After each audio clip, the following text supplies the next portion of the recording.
안녕하십니까. 미주복음 방송 청취자 여러분. 스티브 황보의 미국을 읽다 시간입니다. 저는 오늘 1일 진행을 맡은 한정훈입니다. 이 방송은 현 미국의 상황을 제대로 알고 급변하는 상황 속에서 크리스천의 나아갈 방향을 성경적 관점에서 찾아보는 목적을 가지고 있습니다. 이 시간 함께 하실 스티브 황보 장로님은 전 라팔마 시장과 오렌지 카운티 시협의회장 역임 등 정치와 교육계에 다양한 경험을 가지신 분입니다. 그러면 지금 모셔보겠습니다. 안녕하세요, 장로님. 네, 안녕하세요. 처음 뵙겠습니다. 예, 처음 뵙겠습니다. 네, 장로님 이틀 전에 27일 날 그 캘리포니아주 시미밸리에 있는 그 도서관에서 예. 2차 공화당 대선 후보들 토론회가 아주 뜨겁게 열렸습니다. 네. 어떻게 보셨습니까? 예. 지난주에 제가 오늘은 혼자 방송을 해야 될 것 같다고 말씀을 드렸는데 제가 혼자 30분 떠들면은 우리 정치자들이 힘들 것 같아서 제가 이렇게 이분을 특별히 섭외를 했습니다. 그래서 오늘 재밌는 방송이 될 것 같은데 방금 말씀하신 대로 남가주에 있는 시미밸리, LA 조금 북쪽이죠. 그게 있는 그 로널드 레이건 대통령의 도서관에서 아주 멋진 지역입니다. 멋진 빌딩인데 거기에서 공화당의 그 대선 후보들 7명이 토론회를 했죠.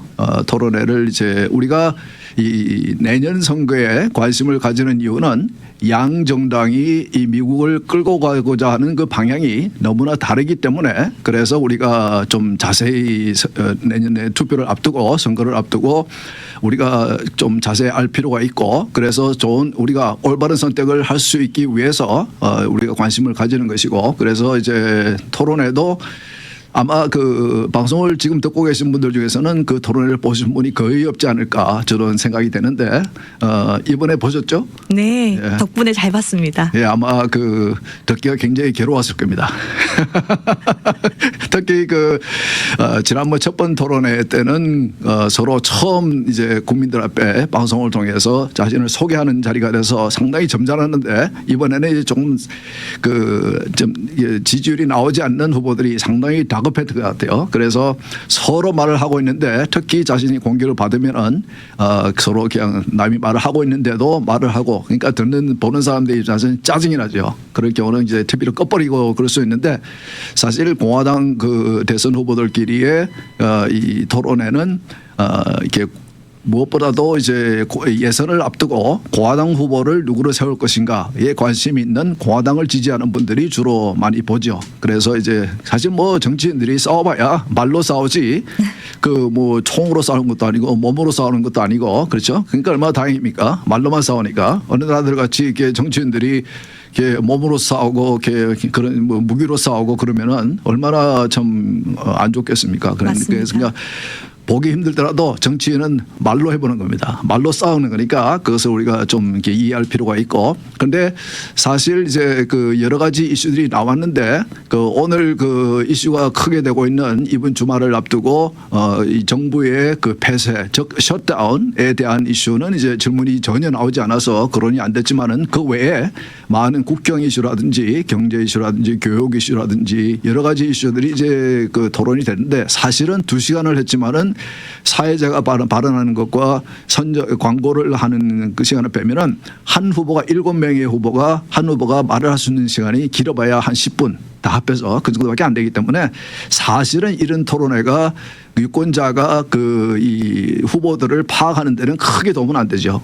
그래서 앞으로는 이제 그 토론에 참석하는 그 형식을 숫자를 줄이고 후보들 숫자를 이제는 좀 걸러서 좀 줄이고 그래서 한 많아야 3명, 4명 혹은 한 2명씩 앉혀놓고 모든 이슈에 대해서 그 사람의 의견을 생각을 충분히 설명할 수 있는 이제 그런 이제 물론 각 후보별로 요즘 팟캐스트들이 유명한 데가 많기 때문에 그런 데 나와서 1시간씩 혹은 그 이상으로 한 후보가 이제 그 출연해서 자신의 생각을 여러 이슈들에 대한 생각을 많이 하고 있기 때문에 이런 토론회가 이런 형식의 토론회가 사실은 짜증만 나고 별로 도움이 안 되는 수도 있지만은 그래도 처음 보시는 분들에게는 또 처음 보는 후보들의 생각을 조금은 이해할 수 있는 보시면서 어떤 생각을 하셨습니까? 저는 재밌게 봤습니다. 재밌게 처음 봤어요? 보는 사람이라서. 정치 생각이 좀 계시구만. 어젠 굉장히 공격적으로 다들 그렇죠. 임하더라고요. 네, 그만큼 이 사람들은 굉장히 지금 데스퍼트하거든요. 특히 지지율이 안 나오시는 분들 지금 이제 그날 참석한 공화당 후보들 가운데 여러분 아시는 대로 압도적으로 그 선두에 있는 분은 그날 참석을 안 한 두 번 다 그 이 토론에 참석을 안 한 도널드 트럼프 그 후보 아닙니까 전 대통령 그리고 이번 그 토론회 중에서도 많은 후보들이 그날 참석도 안 한 그 트럼프를 이제 그 견제했죠. 불러서 예, 그 언급을 하면서 결국은 그 방송을 토론을 마치고 나면은 다 물어보거든요. 그 이렇게 국민들이 혹은 해설위원들이 나와서 누가 이긴 것 같습니까? 그러니까 다 그 어떤 분들은 론 디산티스가 이긴 것 같다 그렇게 얘기하는 사람도 있지만은 도널드 트럼프가 이겼다라고 말을 하는 사람들도 많이 있어요. 그만큼 도널드 트럼프가 그 자리에 있지 않았지만 소환이 됐고 많이 언급이 됐고 그러면서 서로 많이 이렇게 좀 말을 언성을 높이고 남이 말할 때 이렇게 공격적으로 나온 분들은 너무 지지한 누군가가 치고 나가서 그래서 도널드 트럼프와 경쟁을 할 수 있을 정도 수준이 돼야 되는데 지금은 뭐 거의 40% 이상 1, 2와 2위의 차이가 그것이 거의 40% 이상 차이 나니까 그러니까 이제 공화당 내에서는 이런 토론회는 이제 그만하자. 이제는 올해 그 대선에서 구도에서는 별로 의미가 없는 토론회다. 너무나 1위와 2위가 너무 큰 차이가 나기 때문에 그래서 그럴 바에는 이제 그 이 앞서는 한두 명 혹은 세 명까지도 그분들만 모시고 충분히 토론하는 그런 형식으로 이제는 바꿔야 된다. 그렇게 말씀하신 분도 계시죠. 네, 맞습니다. 보면서 아무래도 7명의 후보가 자신들의 의견을 어필하기에는 시간이 좀 짧았다. 그리고 또 다급해진 나머지 좀 리스펙을 잃고 상대방이 말을 하고 있는데 계속 끼어드는 모습을 볼 수가 있었습니다. 예, 그렇게 말로 싸우는 부분에 대해서는 저는 뭐 그렇게 나쁘게 보지는 않습니다. 이게 정치인들이 말로 이렇게 해야 되기 때문에 그럴 수밖에 없고 그리고 이제 사실은 그날 그 여러 가지 이슈가 이제 얘기가 됐지만은 특히 우리 그 보건방송 정치자들이 관심이 있을 만한 것은 이제 교육에 관해서 몇 가지 이슈가 나오는데 다들 동의를 하는 것은 이제 그 공교육이 미국의 공교육의 문제가 크다. 특히 이제 요즘 와서 민주당이 장악을 하고 있는 주들에서 그 공교육을 통해서 그들이 우리 아이들에게 주입시키고 있는 이념적인 그런 교육은 정말 잘못됐다. 그래서 스쿨 초이스가 중요하다. 그런 이슈는 그런 데에서는 다른 이견이 없이 다들 동의를 하고 이제 많은 주들이 특히 공화당이 장악하고 있는 주들은 스쿨 초이스를 이제 주의회가 가결을 해서 그걸 하고 있고 특히 론 디산티스 그 플로리다 현 주지사 같은 경우는 자신이 플로리다가 지금 이제 미국 여러 50개 주 중에서 가장 그 선두적으로 그 스쿨 초이스를 잘 하고 있는 주이기 때문에 그 부분에 대해서 자신이 이제 많이 언급을 했고 그렇죠. 네, 아주 자랑스럽게 말하는 모습을 볼 수 있었고요. 예. 또 캘리포니아 주민으로서 좀 부럽기도 했습니다. 예, 그래서 교육에 관해서 내년 그 선거 때는 아마 그 이 부모의 권리 혹은 교육에 관해서 굉장히 큰 이슈가 될 것 같아요. 그래서 양 정당이 그 이슈에 대해서 민주당 사실은 그 이슈에 대해서 내세울 만한 얘기는 없죠. 워낙 이제 그 부모의 권리, 부모가 자녀를 양육할 수 있는 그런 권리를 너무 이제 정부가 뺏어가는 그런 식의 정책을 쓰고 있기 때문에 그런 부분에 대해서 그러나 과거에부터 그 민주당을 지지해왔던 부모들조차도 이런 것은 잘못된 것이라고 생각하고 있기 때문에 민주당에서로 볼 때는 상당히 분리해 줄 수 있는 이슈이고 그리고 이제 낙태 이슈도 잠깐 나왔는데 낙태 이슈도 이제 서로 이견이 없이 서로 이제 공화당 후보들 간에 낙태 이슈에서 이견이 있다고 그러면은 어느 시점 이후부터 낙태를 금해야 되느냐 이제 그게 대해서 그 이슈가 있지만 예를 들어서 펜스 대통령 같은 경우는 그분은 이제 신실한 크리스천이니까 모든 그 낙태는 금해야 된다. 그렇게 말씀하시고 자기가 대통령이 되면은 연방 차원에서 그런 법을 만들 수 있도록 한번 노력해 보겠다까지 이제 가시는 분이고 또 어떤 분들은 이제 그 도널드 트럼프 같은 경우도 낙태에 대해서 조금 이제 현실론적인 이 실용적인 얘기를 하기 시작해요. 그래서 조금 이제 실망하시는 분들이 계세요. 그 부분에 대해서는. 그리고 이제 많은 그날 토론에 참석하신 그 공화당의 후보들은 이제 적어도 그 heartbeat, 그 아이 태아가 이 심장이 뛰기, 박동이 들리기 시작할 때부터 이후부터는 낙태를 금하는 그런 혹은 그러니까 15주, 뭐 6주 이런 식으로 서로 약간의 언제 의견 차이가. 이후부터 낙태를 금해야 되는지에 대해서는 이견이 있지만은 낙태는 금해야 된다는 것은 다들 동의를 하시는 것 같아요. 그래서 그 부분도 지금 민주당은 그것을 이제 전적으로 생명을 죽이는 데 대해서는 이제 전에 방송 말씀드린 것 같이 언급을 안 하지만은 여성의 권리, 여성의 프라이버시, 사생활 보호 이런 이슈로만 몰아가면서 낙태를 내년 선거에 큰 이슈로 삼으려고 하고 있기 때문에 그래서 낙태 이슈도 내년 선거에 상당히 중요한 이슈가 될 것 같습니다. 네. 그리고 또 7명의 후보가 전원 일치된 의견이 있었는데요. 바로 국경을 강화하는 것에 대해서는 동일한 입장을 보였습니다. 국경이 지금 2020년 트럼프 대통령의 마지막 해에 불법으로 국경을 넘어온 숫자가 40만입니다. 한 해 동안에 40만 명이. 그러니까 이제 그때까지는 45년 동안 가장 적은 숫자였어요. 특히 오바마 대통령 때는 8년 동안 굉장히 많이 국경을 열어놓고 많은 불법으로 국경을 넘어오신 분들이 많았기 때문에 트럼프도 그래서 처음으로 대통령 출마할 때부터 build a wall, 벽을 세워야 된다 국경에 그런 공약을 내세워서 당선이 됐는데 그래서 이제 사실은 많은 정책을 써서 4년째에는 한 해 동안에 40만 명이 이제 불법으로 넘어와서 45년 동안 가장 적은 숫자가 이제 불법으로 넘어왔는데 근데 올해 2023년 바이든 대통령 내 3년째 올해에 벌써 거의 300만 명이 이제 불법으로 국경을 넘어왔습니다. 그렇기 때문에 지금 지난주에는 하루에 10,000명 이상을 이제 불법으로 이제 들어오기 시작했고 그다음에 이번 주에는 하루에 11,000명 이상이 이제 들어오기 시작했고 그래서 많은 분들이 예견을 하기는 바이든 대통령이 임기를 마치는 내년 말까지는 총 4년 동안 1,000만 명이 넘는 지금 현재 700만 명이 넘는 불법 이민자들이 국경을 넘어왔거든요. 지난 2년 반 동안에. 네. 그리고 올해만 해도 벌써 300만 명을 넘어가고 있고 그래서 4년 동안에 바이든 정부의 4년 동안에 1,000만 명이 넘어갈 것이라고 이제 예상을 하는 분이 많이 있습니다. 그래서 이것을 이제 어떻게 할 것이냐. 그러니까 이제 어떤 니키 헬리 같은 경우는 이 군을 파견해서라도 이것을 막아야 된다. 그리고 또 어떤 분들은 이제 멕시코에 우리 특별한 특별한 임무를 띄운 특수부대를 보내서라도 그러니까 이제 남의 나라를 침범하겠다는 것보다는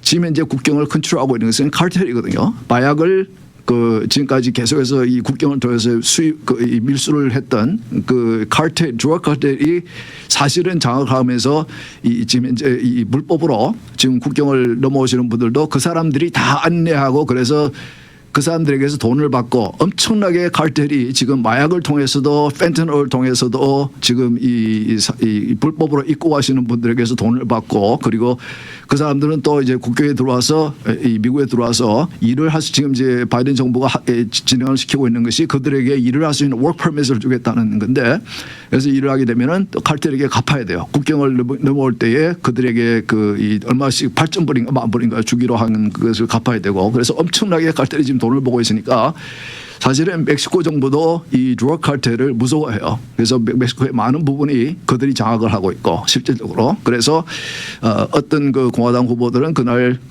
특수부대를 미국 분을 보내서라도 카르텔을 우리가 완전히 해산을 시켜버리겠다. 이제 그렇게 말씀하신 분도 계시고 사실은 전에도 말씀드렸지만은 인신매매도 많이 일어나고 있고 그리고 어린애들도 부모 없이 많이 보내지고 있고 그들이 지금 어떤 식으로 인신매매를 당해서 어떤 데서 이용을 당하고 있는지 정부도 파악을 못하고 있거든요.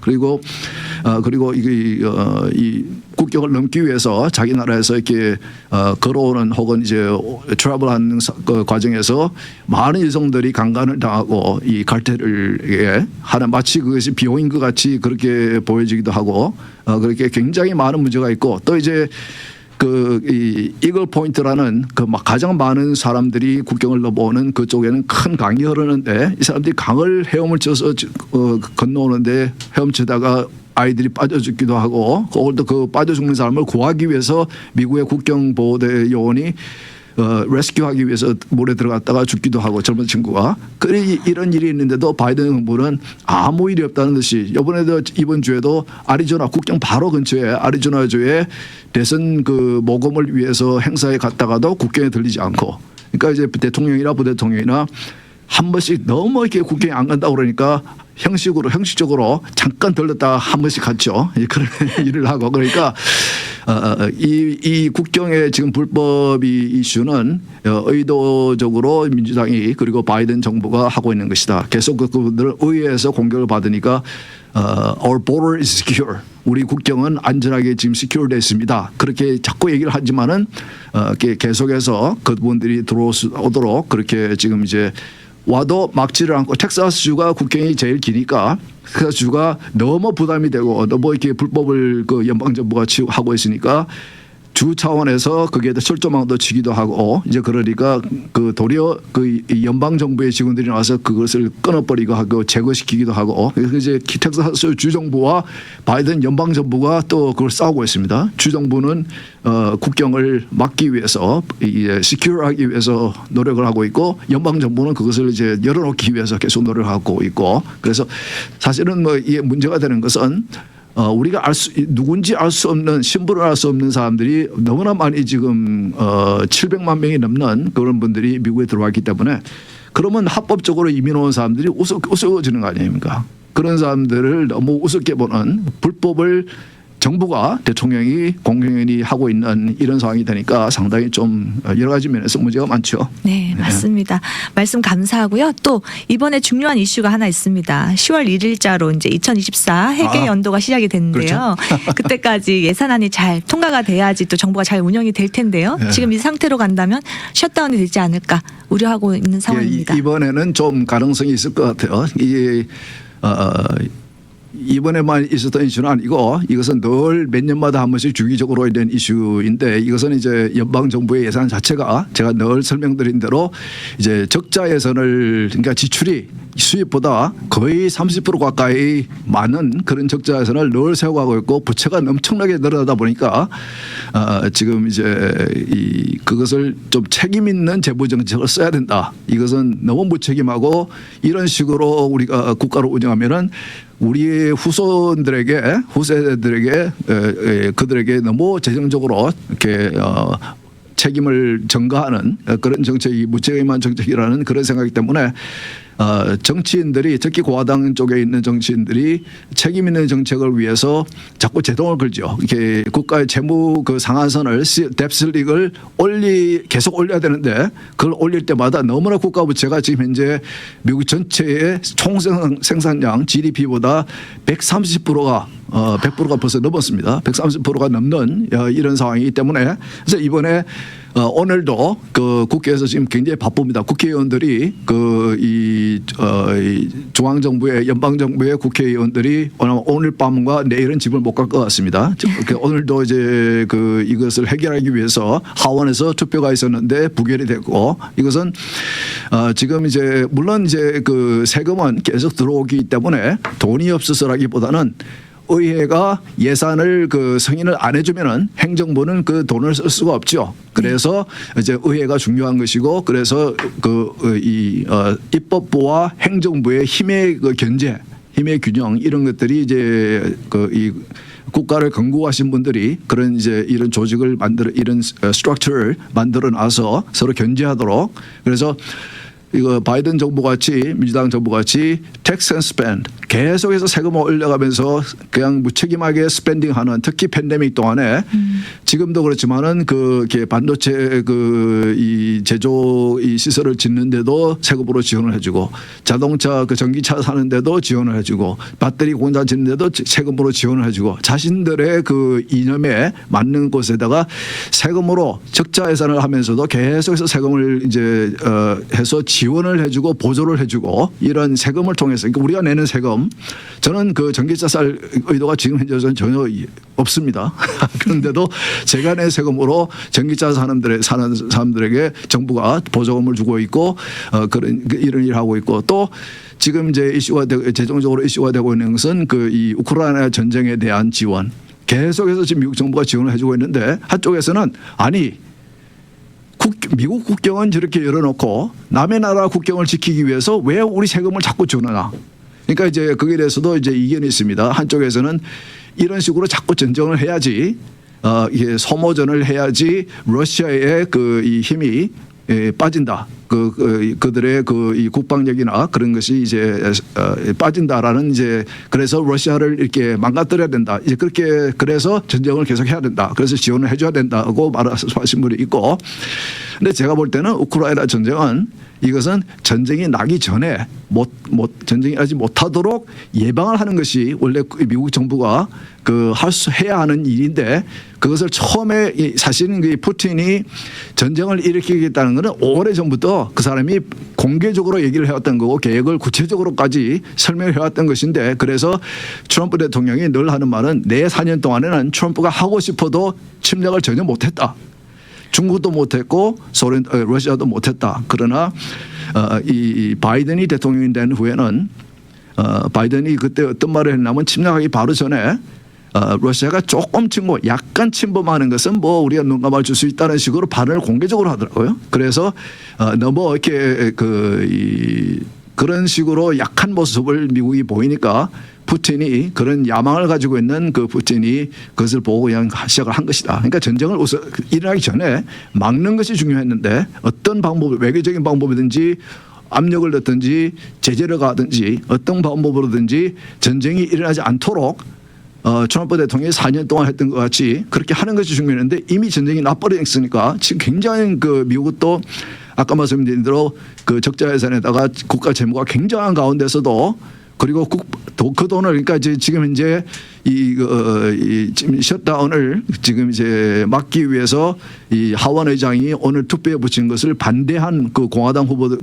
이 의원들 중에서는 어떤 말을 하냐면은 차라리 그 돈을 지금도 이제 이 예산에 이 우크라이나에 또 추가로 지원해 주겠다는 많은 재정이 들어가기 때문에 그거는 도저히 내가 찬성을 할 수가 없다. 그래서 도리어 그 돈을 우리 미국 국경을 막는데 방어하는데 써야 되는 것이 아니냐. 이제 그렇게 말씀하신 분들이 있죠. 그래서 지금 상황은 사실은 연초부터 올해 1월 달부터 이 하원 의장이 된 이 케빈 맥카티가 바이든 대통령에게 협상을 하자. 그래서 여름이면은 이제 이 돈이 떨어지는데 그거 이전에 일찌감치 협상을 시작하라고 했지만은 바이든 정부와 바이든은 무시하고 무조건 뎁 실링을 올려야 된다. 국가 채무의 한도를 올려야 된다. 그것만 요구하고 협상을 안 하고 있다가 지난 여름에 이 데드라인을 며칠 앞두고 합의를 봤죠. 합의를 보고 조금 익스텐드 했는데 결국은 이제 10월 1일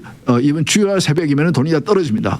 예산 이 의회가 승인해 준 예산이 이제 떨어지는 거죠. 그래서 셧다운이 되는데 셧다운이 되면 어떤 일이 일어나 그거에 대해서는 이제 보건방송이 잘 뉴스 시간에 설명을 하는 것 같습니다. 그러니까 이제 그렇게 되면은 또 부분적으로는 이제 공무원들 가운데 수십만 명의 공무원들이 이제 봉급을 못 받게 되는데, 그러나 그분들은 이제 셧다운이 끝나는 시점에서는 다시 못 받은 돈은 다시 받게 되고 그렇기 때문에 조금 이제 의미는 없죠. 그런 면에서. 그러나 군인들 못 받는 동안에는 군인들이나 국경을 경비하는 경비들이나 그런 분들이 가족들이 월급을 못 받기 때문에 조금 이제 어려움이겠죠. 그런 것이 있고, 그래서 지금 현재 상원에서는 이 민주당이 내놓은 그런 이제 이번 11월 달 땡스기빙 즉 바로 직전까지 펀딩을 해주는 이 임시 예산안을 이제 통과시켜 놨고, 그리고 하원이 오늘 한 2시간 전에 투표를 했는데 거기에서는 공화당에서 반대하는 표가 한 20표가 나와서 네. 예, 그래서 하원은 공화당과 민주당의 이 의석수 차이가 9석밖에 안 되기 때문에 그렇기 때문에 부결이 되죠. 그래서 지금 현재는 이 셧다운이 일어날 가능성이 시간이 얼마 안 남았기 때문에 잠깐이라도 며칠만이라도 혹은 1주 2주 동안이라도 셧다운이 될 가능성이 이제 보이기 시작하는 것 같습니다. 그래서 그것을 막기 위해서 의회가 아마 자기 집에 돌아가지 못하고 오늘도 내일도 아마 계속해서 이제 협상을 할 것 같습니다. 네, 예. 이번 주말이 굉장히 중요한 시간이 될 것 같습니다. 예. 집에도 가지 못하고. 그러니까 이거 보면은 공화당과 민주당의 좀 하나의 이 성격의 차이를 우리가 볼 수 있는데, 낸시 펠로시가 하원 의장을 할 때는 그때는 굉장히 독재자 같이 아주 복잡한 법안도 충분히 의원들이 그 내용을 파악할 수 있는 시간도 안 주고 그냥 표기를 붙여서 민주당은 일사천리적으로 무조건 보스가 시키는 대로 다 이제 통과를 시키는 그런 식이었거든요. 공화당을 보면은 개별적으로 의원들이 같은 정당임에도 보스가 뭐라고 얘기를 해도 나름대로 개인적인 생각을 가지고 그렇게 하는 게 그게 조금 이제 양 정당의 약간 문화적인 차이가 있어요. 그런 면이 좀 이제 확실히 보이는 것 같고 그래서 지금 현재는 이제 정치적으로는 상당히 이제 양 정당이 부담이 되죠. 누구에게 책임이 돌아가느냐. 셧다운의 시작이 된다면은 모든 국민들은 좀 부정적으로 볼 것이기 때문에 아니 너희 정치인들 이렇게 국가를 운영하라고 너희들이 워싱턴으로 보내라는데 왜 이렇게 국가 운영을 이런 식으로 하느냐라고 이제 그 정확한 내용은 배경은 이해를 못하더라도 겉모습을 볼 때는 그런 식으로 이렇게 공격을 받을 수 있기 때문에 양 정당이 상당히 부담스럽죠. 이 셧다운이 일어날 수 있다는 것은 그러나 그 이 공화당 내의 일부 의원들은 그래도 어떻게 하든지 과다한 지출을 막아야 된다. 셧다운을 하더라도 그러나 지금 이제 제가 볼 때는 하원 의장 케빈 맥카티가 아주 지혜롭게 잘 하고 있는 것 같아요. 조금씩 그러니까 이제 행정부는 완전히 민주당이 장악하고 있고 입법부도 반인 그 이 하원만 공화당이 약간의 차이로 이제 다수당으로 있기 때문에 사실은 큰 힘을 가지고 있는 건 아니거든요. 그러나 그것을 자기 가지고 있는 권력을 10분 그 활용을 해서 이렇게 지출을 줄여보고 좀 책임 있는 국가 이 운영을 위해서 노력을 하고 있는데 제가 볼 때는 그 케빈 맥카티가 아주 잘하고 있는데 그 한 20명 정도 원래 6명이었는데 20명을 늘었습니다. 그분들이 조금 더 이제 민주당 쪽에 좀 프레셔를 주기를 원하는 것 같아요. 그러나 결국은 셧다운이 일어나게 되면은 양 정당에 다 이제 그 부담이 적극적으로 부담이 가게 되고 내년도 선거를 앞두고 부담이 가기 때문에 결국은 만일에 셧다운이 일어나더라도 오래 가지는 않을 것이다. 저는 그렇게 봅니다. 말씀 감사합니다. 이번 주말이 참 중요한 시간인데요. 이렇게 셧다운 위기가 놓여져 있는 상황 속에서 크리스천인 저희가 무엇을 하면 좋을까요? 이거는 뭐 이렇게 여러분들의 이 정부에 대해서 기대하는 바 어떤 식으로 정부의 역할이 이루어진다고 생각하는 여러분들 같은 크리스천이라도 거기에 대해서는 이제 다른 의견이 가질 수 있기 때문에 이 이슈는 이제 미국의 현안으로서 제가 설명을 드리는 것이고 근데 이제 여러분들이 정당을 선택하실 때에 한 가지 참고할 수 있도록 제가 계속 양 정당의 차이점을 제가 설명드리고 있는데 공화당은 이제 정부의 역할을 가장 축소시키는 작은 정부, small government를 추구하는 정당이고 민주당은 정부가 많은 일을 해야 된다. big government. 그래서 더 많은 세금이 필요하고 크게 이 정부의 규모가 늘어나는 이제 그런 정당을 이제 추구하는 그런 정당인데 이 우리의 개인의 자유와 정부의 권력은 반비례한다는 것을 우리가 꼭 기억해야 합니다. 정부가 많은 권력을 가질수록 규제를 많이 하면 할수록 많은 힘을 가질수록 우리 개인의 자유는 줄을 수밖에 없습니다. 그래서 지금 이제 우리가 캘리포니아에서 보고 있는 것은 우리의 부모로서의 권리 자유, 신앙인으로서의 자유, 팬데믹 동안에 예배도 보지 말라고 정부가 얘기하고 이런 것들 보면은 정부의 권력이 많으면 많을수록 커지면 커질수록 우리 개인의 그러니까 우리 헌법이 미국의 건국자들이 만들어 놓은 헌법에서 보장하는 하나님에게서 크리에이터 창조자로서부터 왔다고 그러는 그런 자유들이 미국에서 보장되는 자유들이 축소가 된다는 것, 줄어든다는 것, 반비례한다는 것을 우리가 꼭 기억을 해야 됩니다. 그래서 로널드 레이건 대통령이 그런 말을 했습니다. 여러분들 가장 위험한 한 사람은 누군가가 당신에게 와서 제가 여러분을 도우기 위해서 왔습니다. 저는 정부에서 일하는 사람인데 여러분을 도우기 위해서 왔습니다라고 말하는 사람이 가장 위험한 사람이다. 가장 두려워해야 될 사람이라 정부가 우리를 위해서 하겠다고 자꾸 모든 일 지금 뭐 낙태니 아이들의 교육이라든지 이런 이슈들을 정부가 계속해서 자신들의 입맛에 맞는 이념에 맞는 식으로 자신들의 권력을 규제를 입법을 통해서 해나가니까 우리의 부모의 권리라든지 우리 신앙인의 권리가 줄어드는 것이고 이런 것은 우리가 기억해 볼 필요가 있다고 생각합니다. 네, 오늘 말씀 감사합니다. 오늘의 고견 잘 새겨듣고요. 다음 주에도 함께 하도록 하겠습니다. 미주 복음 방송은 예수님만 전해요.